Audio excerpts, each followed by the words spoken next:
Mesdames, Messieurs, peuple congolais, le vainqueur des élections présidentielles du 20 mars 2016, le général Jean-Marie Michel Mokoko, se trouve enfermé depuis 3 jours, 24 heures sur 24 heures dans sa cellule.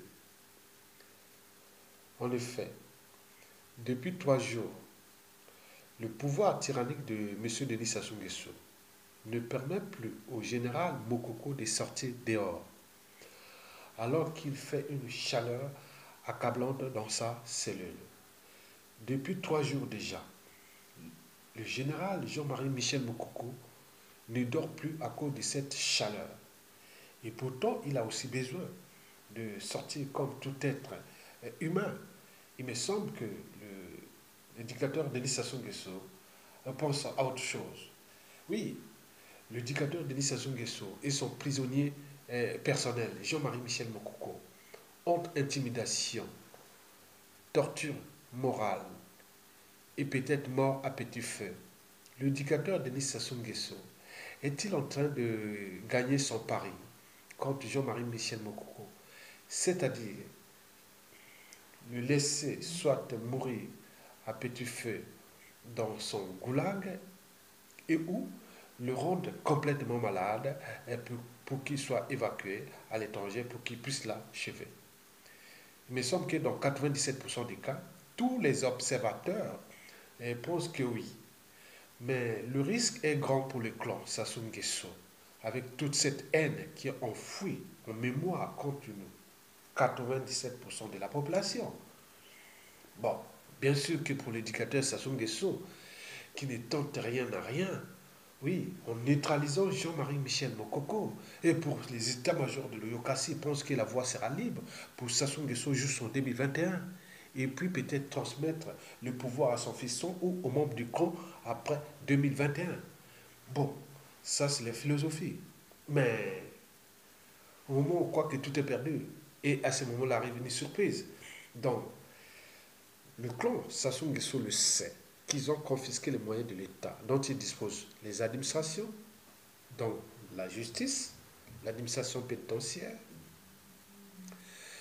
les moyens de la police, des armées, du renseignement intérieur et extérieur, du lobbying, de la diplomatie, d'achat de conscience, mais malgré tous ces moyens qui s'est confisqués du peuple, le dictateur ne dort plus.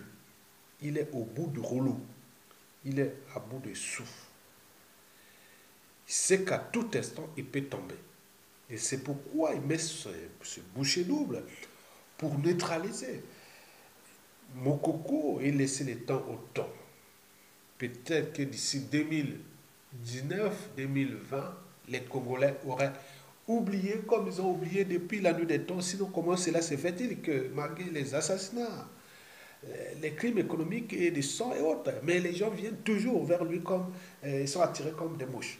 Donc, il mise sur cette courte mémoire des Congolais pour neutraliser le général Mokoko. Mais il ne sait pas que les gens n'ont rien oublié.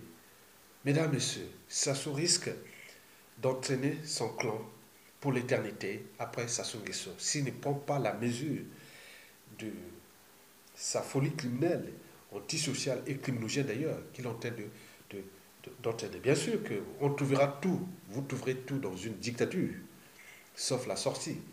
Oui, vous trouverez tout dans une dictature, sauf la sortie. C'est-à-dire, tout dans une dictature. Le vol, la kleptomanie, les crimes, l'emprisonnement et autres, vous n'aurez aucune solution de sortie, sauf si vous prenez les responsabilités de le mettre, le dictateur, hors d'état de nuit. Mesdames, Messieurs, avant de terminer cette information, oui, nous restons dans le cadre de la raison, on n'est plus dans les émotions. Nous agissons pour la raison. Mais comme on dit, chaque chose a un début, une fin. Et les gens frottent déjà les mains dans l'ombre. Et que cette famille du clan de Sassou et d'Nguesso risque de payer un lourd tribut dans l'espace et le temps. Oui, ils ont des embrouilles avec 97% de la population. Mais, sauf miracle, de neutraliser les 97% de la population. Et à ce moment, oui, il pourra avoir une chance de transmettre le pouvoir là dans la dynastie. Mais Ils ont plus d'ennemis que d'amis aujourd'hui. Mesdames, Messieurs, donc, le clan Sassou Nguesso, ou le dictateur, le moment, il ne s'agit plus de raisonner les dictateurs de Sassou Nguesso. Parce que c'est quelqu'un qui n'a ni foi, ni loi. Quelqu'un sans âme, ni conscience. Bien sûr qu'il met les bouchées d'eau pour sa tyrannie qu'il souhaite à vie, puisque pour lui, le pouvoir est une loi naturelle. Bien entendu, pour connaître l'homme, il faut, il faut connaître sa psychologie, sa psychanalyse. Mais pourquoi cette haine contre ses semblables? Tous ceux qui l'ont aidé, l'accompagné, qui l'ont servi, il est resté toujours dans ses caprices d'enfance. Et s'il s'agit bien sûr d'une psychanalyse, qu'il faut étudier les cas Sassou Nguesso, bien sûr, connaître l'homme, Sassou Nguesso pour mieux connaître la tragédie congolaise et surtout celle de ses opposants. Et je vous informe que le dictateur de Sassou Nguesso devient le bourreau non seulement de, soi-disant, des Bakongo, mais il est aussi le bourreau des Nordistes. La liste de ses victimes dans la partie nord du pays, ceux qui ont perdu déjà leur vie, et ceux qui sont emprisonnés, ceux qui sont torturés, ceux qui sont terrés comme des rats. Oui, les cas de Kalakala, en passant par le jeune étudiant Nelson Apanga, n'oublions pas Kobi Selsa, Tchourou et le général Mokoko actuel, n'oublions pas les anciens et d'autres qui sont encore là, qui sont en train de chercher. Mais oui, comme dirait Jean-Paul Sartre, je hais les victimes qui respectent leur bourreau. Et je dis aujourd'hui, je hais les nordistes qui respectent Sassou, leur bourreau. Et voilà la conclusion. En attendant, nous allons voir un peu comment naissent les haines du point de vue psychologique et psychanalytique. Je vous remercie. On associe habituellement le mot haine à l'idée d'une dangereuse malédiction qu'il faudrait éloigner aussi vite que possible. On entend aussi souvent dire que la haine serait pour l'individu un poison qui rendrait quasiment impossible la guérison des blessures reçues dans l'enfance. Comme je me démarque nettement de cette opinion courante, il m'arrive souvent d'être mal comprise. De ce fait, mes efforts pour faire la lumière sur ce phénomène et pour approfondir cette notion n'ont pas eu beaucoup de succès jusqu'alors. Voilà donc pourquoi je recommande la lecture préalable du chapitre de mon livre Chemin de vie intitulé Comment naît la haine, à qui souhaiterait me suivre dans ce développement-ci. Il faut quand même dire que dans ce chapitre, écrit en 1996, il y a une réflexion dans laquelle je vois aujourd'hui la tendance universelle de protéger les parents à tout prix, dont je me suis libéré entre-temps, voir mon livre Notre corps ne ment jamais, édition Flammarion, Paris. Je pense moi aussi que la haine peut empoisonner un organisme, mais seulement tant qu'elle reste inconsciente et dirigée contre des substituts, c'est-à-dire des boucs émissaires. Alors, elle ne peut pas se dissoudre et disparaître. Supposons que je haïsse les travailleurs immigrés, mais que je sois dans l'incapacité de voir comment mes parents m'ont traité lorsque j'étais enfant, comment par exemple ils laissaient le nourrisson que j'étais hurler pendant des heures, ou ne me regardaient jamais avec amour, alors je souffre d'une haine latente qui peut m'accompagner ma vie, durant et déclencher dans mon corps divers types de symptômes. Mais si je sais le mal que mes parents m'ont fait du fait de leur aveuglement et que j'ai pu ressentir consciemment ma révolte contre leur comportement, je n'ai pas besoin de reporter ma haine sur des personnes qui n'y sont pour rien. Avec le temps, la haine que j'éprouve à l'égard de mes parents pourra s'atténuer et même disparaître pendant des périodes plus ou moins longues, mais des événements de la vie présente ou la remontée de souvenirs sous un angle neuf pourront aussi la ranimer brusquement. Mais maintenant, je sais de quoi il retourne. Maintenant, je me connais suffisamment bien, grâce justement aux sentiments que j'ai revécus, et la haine ne me poussera pas à tuer qui que ce soit, ni à porter préjudice à quiconque. Nous rencontrons souvent des gens qui vont jusqu'à remercier leurs parents pour les coups reçus, ou qui prétendent avoir oublié depuis longtemps la violence sexuelle dont ils ont été victimes et leur ont pardonné tous ces péchés dans leurs prières, mais qui sont incapables d'élever les enfants autrement que de façon violente, ou de ne pas les violenter sexuellement. Les pédophiles affichent leur amour des enfants et ne savent pas qu'au fond, ils se vengent de ce qui leur est arrivé quand ils étaient eux-mêmes enfants. Même s'ils ne ressentent pas consciemment cette haine, ils sont soumis à son diktat. Cette haine latente est véritablement dangereuse et difficile à faire disparaître parce qu'elle n'est pas tournée contre la personne qui l'a provoquée, mais contre des substituts.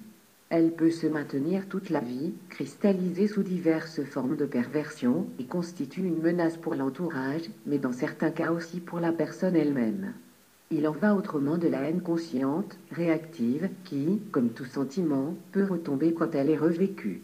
Quand nous pouvons nous résoudre à reconnaître clairement que dans certaines situations, nous avons été traités par nos parents de façon sadique, c'est de la haine que nous sentons inévitablement monter en nous. Comme je l'ai déjà dit, elle peut s'atténuer avec le temps ou retomber complètement, mais il ne s'agit pas ici d'une opération qui se fait en une fois. L'ampleur des mauvais traitements que l'enfant a subis ne se laisse pas mesurer d'un seul coup d'œil. Cela ne peut se faire qu'au cours d'un long processus, au cours duquel, l'un après l'autre, les différents aspects de la maltraitance sont autorisés à remonter à la conscience, de telle façon que la haine puisse ressurgir. Mais alors, elle n'est pas dangereuse.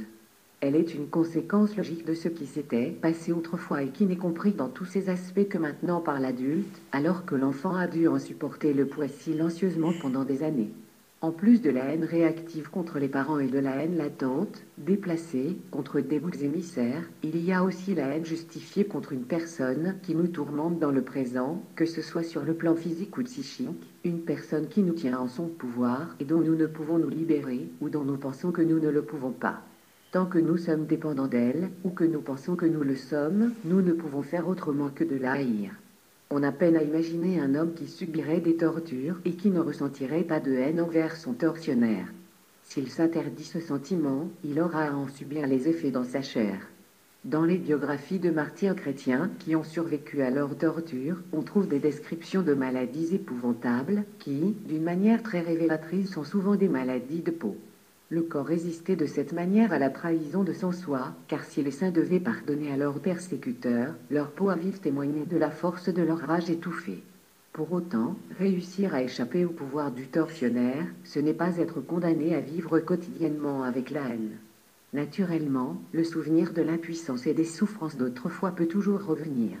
Mais avec le temps, il est vraisemblable que l'intensité de la haine va diminuer. J'ai développé cet aspect dans mon livre Notre corps ne ment jamais, que j'ai évoqué plus haut. La haine n'est qu'un sentiment, aussi fort et vital soit-il, et comme n'importe quel autre sentiment, il manifeste que nous sommes bien vivants. Voilà pourquoi il nous faut en payer le prix quand nous essayons de la réprimer. Car la haine a quelque chose à nous dire sur nos blessures, mais aussi sur nous, sur nos valeurs, notre type de sensibilité, et nous devons apprendre à l'écouter et à comprendre le sens de son message. Si nous y réussissons, nous n'avons plus à la craindre. Si par exemple nous haïssons la duplicité, l'hypocrisie et les mensonges, nous nous donnons le droit de les combattre où cela nous est possible, ou de refuser de fréquenter des gens qui ne font confiance qu'aux mensonges. Mais si nous faisons comme si cela ne nous touchait pas, nous nous trahissons nous-mêmes. L'exigence du pardon, que l'on retrouve quasiment partout en dépit de sa charge destructrice, encourage cette trahison du soi. Préconisée tant par la religion que par la morale traditionnelle, elle est présentée fallacieusement dans divers types de thérapies comme un voie de guérison. Pourtant, il est facile de prouver que ni les prières, ni les exercices d'autosuggestion chers à la pensée positive ne peuvent effacer les légitimes réactions vitales de défense du corps face aux humiliations et autres atteintes précoces à l'intégrité de l'enfant.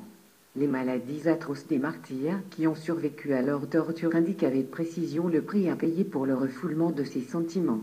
Ne serait-il alors pas plus simple de se demander contre qui cette haine est dirigée en réalité et de voir pourquoi elle est fondamentalement légitime?